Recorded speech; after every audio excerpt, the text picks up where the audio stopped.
RK vision న్యూస్కి స్వాగతం.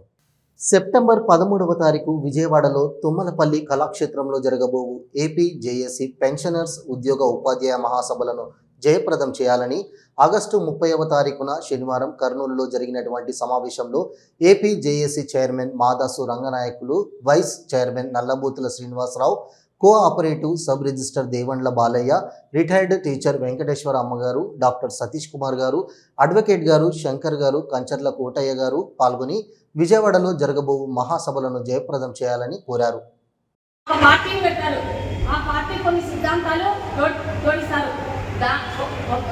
అగ్రవర్ణాల వాళ్ళు ఏం చేస్తారంటే ఫస్ట్ పార్టీ పెట్టాలి. ఆ పార్టీ కొన్ని సిద్ధాంతాలు జోడిస్తారు, దానికి కొన్ని సలహాలు ఇస్తారు.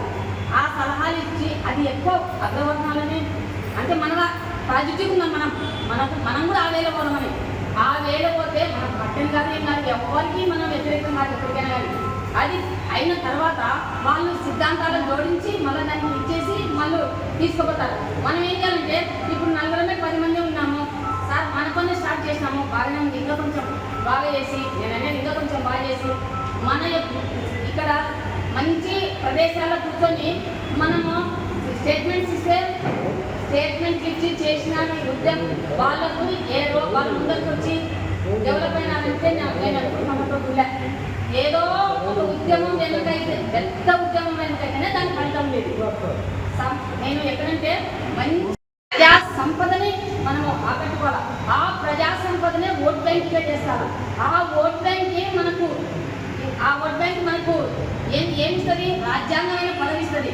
అప్పుడు మనం ఏం చేయాలి? రాజ్యాంగమైన పదవిస్తే ఏ వర్గాల ద్వారా మనం బయటకు వచ్చినామో ఆ వర్గాల ద్వారా న్యాయం చేసినప్పుడు నిజమైన ప్రజాస్వామ్యం అది నేను అనుకుంటున్నాను సార్.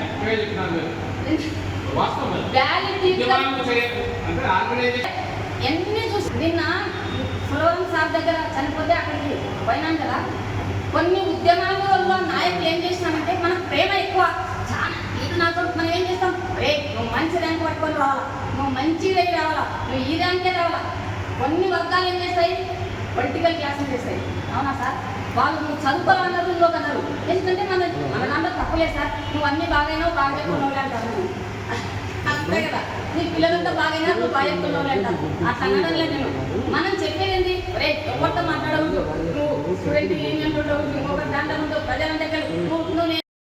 కర్నూలు జిల్లాలో నేను రెండోసారి మరి బీసీ మీటింగ్ రావడం అనేటువంటి చాలా అదృష్టమని ఈ సందర్భంగా ఈ ప్రోగ్రామ్కి నేను తెలియజేసుకుంటున్నాను. మరి శ్రీకాకుళంలో పెద్ద బీసీ భవనం ఉంది, నేను చూశాను. రాజ్యాంగం వస్తుందో మనం ఎప్పుడు పరిపాలించుకుంటామనేటువంటిది మనందరం ఆలోచన చేయాల్సినటువంటి విషయం. చాలా విషయాలు చెప్పారు. మేడం సామాజిక న్యాయం అడిగినారు. సామాజిక న్యాయం, yes, we want social justice. ఎప్పుడు మనకు రాజ్యం వచ్చినప్పుడు, మనకు రాజ్యాధికారం వచ్చినప్పుడు అప్పుడు సామాజిక న్యాయం అనేది జరుగుతుందని ఈ సందర్భంగా నేను అందరికీ. మనం రాజ్యం రావాలంటే బీసీలు ఈ దేశంలో 55% ఉన్న బీసీలు 78 సంవత్సరాల నుంచి కేవలం పాలితులుగా ఉన్నాం, కానీ పాలకులుగా రాలేనటువంటి పరిస్థితి.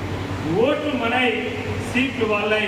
మరి మన సర్వాయి పాపన్న 100 అడుగుల తాటికల్లు కోసం తాటి చెట్టు ఎక్కుతూ ఉంటే 3 అడుగుల సీఎం కుర్చీని బీసీ బిడ్డలు ఎక్కలేనటువంటి పరిస్థితి ఈరోజు ఈ రాష్ట్రంలో, ఈ దేశంలో ఉంది. మరి ఆ సీఎం సీట్ ఎక్కిన రోజే సామాజిక న్యాయము మరి ఈరోజు ఈ దేశంలో సామాజిక న్యాయం జరుగుతుందనేది మరి ప్రజలందరూ తెలిసినటువంటి అంశం. మరి ఈ దేశంలో 2 ఆ బిడ్డ కోసం ఎదురు చూస్తూ ఉన్నారు. మేము కూడా బీసీ బిడ్డ అయితే ఈరోజు గ్రామీణ ప్రాంతాలలో కూడా బీసీ చైతన్యం వచ్చింది. ఎక్కడ పట్టినా మనోడు కావాలా, మనం ఉండాలని అంటున్నారు, కానీ మనకు సరైన దొరికిన కృష్ణేశ్వర్ అన్నట్టు మనకు ఈ రాష్ట్రంలో కానీ దేశంలో కానీ ఒక మంచి నాయకత్వం అనేటువంటిది మనకు లేదు. వాళ్ళు చేస్తూ ఉన్నారు, వాళ్ళు బస్సు యాత్రలు చేస్తూ ఉన్నారు, పాదయాత్రలు చేస్తూ ఉన్నారు, ఓట్లు కొంటున్నారు, సీట్లు కొంటున్నారు. ఉద్యమాల బిడ్డలు కానీ ఇక్కడి నుంచే పుట్టారని ముఖ్యంగా ఈ ఉద్యమంలో ప్రధానంగా మేము రీసెర్చ్ చేసిన దాంట్లో చదువు అనే విషయం బీసీ బిడ్డలకు అందాలి. అది కూడా ప్రభుత్వ పాఠశాలలో చదువుకున్నటువంటి వారు ఎక్కువ ఒక 15 సంవత్సరాల క్రితం వార్తాపరం ఇదే పాడువారు శ్రీనివాసరావు ప్రభుత్వ పాఠశాల బలోపేతం ఉద్యోగిస్తారు. ఆ ఉద్యమంలో పాఠశాలలో పిల్లలకు ఉపాధ్యాయుల మధ్య గ్యాప్ చాలా వచ్చింది. ఆ తర్వాత మేము ఒక ప్రజెంటేషన్ గవర్నమెంట్ ఇచ్చాము. వాస్తవం అంటే ఈరోజు కూడా స్వాతంత్రం వచ్చి 75 సంవత్సరాలు అయినా ఇంకా మనం కుల సంఘాలుగానే ఏర్పడటం కానీ అసెంబ్లీ వైపు చూడడం మానేశాం. అయితే ఈ మధ్య కాలంలో వచ్చిన మార్పు వాస్తవంగా చాలా చైతన్యవంతమైన మార్పు వచ్చిందని చెప్పుకోవాలి. ఎందుకంటే శ్రీనివాస్ గారు, రంగనాయకులు గారు గతంలో 30 సంవత్సరాల నుంచి ఎంతోమంది మహోన్నతమైన వ్యక్తులు బీసీ ఉద్యమం కోసం పాల్గొన్న విషయాలు అందరికీ తెలుసు. నేను 18 సంవత్సరాల క్రితం రాయలసీమ బీసీ మహాసభ జయప్రదం కావాలని చెప్పి సింధు నాగేశ్వరరావు గారు జరుగుతున్న ప్రత్యేకం. నేను సింధు నాగేశ్వరరావు నేను 4 దాదాపుగా 8 సంవత్సరాలు వర్క్ చేశాము ఆయనతోనే.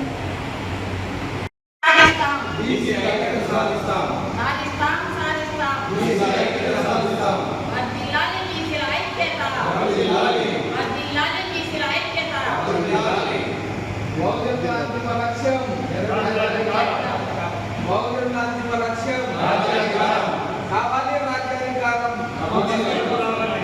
కావాలి బీసీలకు రాజ్యాధికారం. జేఏసీ నాయకులు కర్నూలు జిల్లాకు వచ్చి మమ్మల్ని ఉద్యోగులు ఉపాధ్యాయులు పెన్షనర్స్ అసోసియేషన్ తరఫున మరి బీసీలది ఏ విధంగా ఐక్యతను చాటుకోవాలా, బీసీల అంతిమ లక్ష్యం ఏంది, ఈడబ్ల్యూఎస్ గురించి మా యొక్క కోరికను నెరవేర్చుకోవాలా, తర్వాత అన్ని మా బీసీ తగినట్లుగా మా బీసీల జనాభాకు తగినట్లుగా మాకు అన్నిట్లో రాజ్యాధికారంలో అయితేనేమి ఇంకొక దాంట్లో అయితేనేమి వాటా కావాలని మరి ఈరోజు అందరం తీర్మానించుకోవడం జరిగింది. మరి రేపు సెప్టెంబర్ 13న జరిగే విజయవాడలో జరిగే ఉద్యమం 1000 మందితో మేము అక్కడ అందరం రాష్ట్రం నుంచి అందరం రాష్ట్ర నలుమూలల నుంచి బీసీలు ఉద్యోగులు ఉపాధ్యాయులు తర్వాత అందరం కూడా అక్కడ పెద్ద సభను ఏర్పాటు చేస్తామని తెలియజేస్తున్నాను. మరి నా పేరు వెంకటేశ్వరమ్మ, కర్నూలు జిల్లా. ఈరోజు మనకు state BC employees federation joint action committee నాయకులు కర్నూలు ఇచ్చేసిన సందర్భంగా ఇక్కడ మనం కొన్ని డిమాండ్ల పైన తీర్మానాలు చేసుకున్నాము. వాటిలో ఏంటంటే ముఖ్యంగా పెన్షనర్స్ మరియు ఎంప్లాయీస్ ఇంకా ఉపాధ్యాయుల వాళ్ళ యొక్క సమస్యల గురించి చర్చించుకోవడం జరిగింది. మరొక ముఖ్య విషయం ఏంటంటే బీసీలకు రాజ్యాధికారము అంటే జనాభా దామాషా ప్రకారము చట్టసభల్లో తగినంత కాదు 42% కావాలని ఇక్కడ తీర్మానం చేసుకోవడం జరిగింది. ఇలా కొత్తగా సామాన్యటువంటి 26 జిల్లాల్లో ఇటువంటి తీర్మానం చేసుకుని సెప్టెంబర్ 13వ తేదీ విజయవాడ తుమ్మలపల్లి కళాక్షేత్రంలో ఒక పెద్ద మహాసభని తలపెట్టడం జరిగింది. ఈ మహాసభ ద్వారా బీసీగా ఉన్నటువంటి ఐక్యతను సాధించడానికి ఇదొక సన్నాహ సభగా కర్నూలులో ఈరోజు డ్రైవర్స్ అసోసియేషన్ హాల్లో టీ క్యాంప్లో జరుపుకోవడం జరిగింది. ఈ కార్యక్రమానికి మేధావులు, లాయర్లు మరియు జేఏసీ నాయకులు అటెండ్ కావడం జరిగింది. నాయకులు, నేను BC pensioners employees and teachers JAC రాష్ట్ర చైర్మన్గా ఉన్నాను. మేము తలపెట్టినటువంటి సెప్టెంబర్ 13 రాష్ట్ర మహాసభకు సంబంధించి విజయవాడ తుమ్మలపల్లి కళాక్షేత్రంలో ఉంటుంది.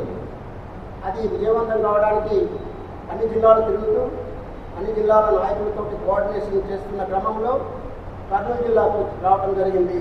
ఈ కర్నూలు జిల్లాలో డాక్టర్ సతీష్ కుమార్ గారు, వెంకటేశ్వరమ్మ గారు, తర్వాత శేషవాణి గారు, ఇక మిగిలినటువంటి సత్యనారాయణ గారు, సూర్యనారాయణ గారు మేధావులంతా కూడా హాజరై మహాసభను సక్సెస్ చేయడానికి సహకరిస్తామని చెప్పారు.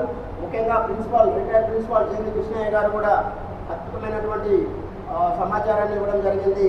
కాబట్టి మరి సెప్టెంబర్ 13 తుమ్మలపల్లి కళాక్షేత్రం విజయవాడలో జరిగేటువంటి BC pensioners employees and teachers JAC మహాసభను ప్రతి ఒక్కరూ ధన్యవాదాలు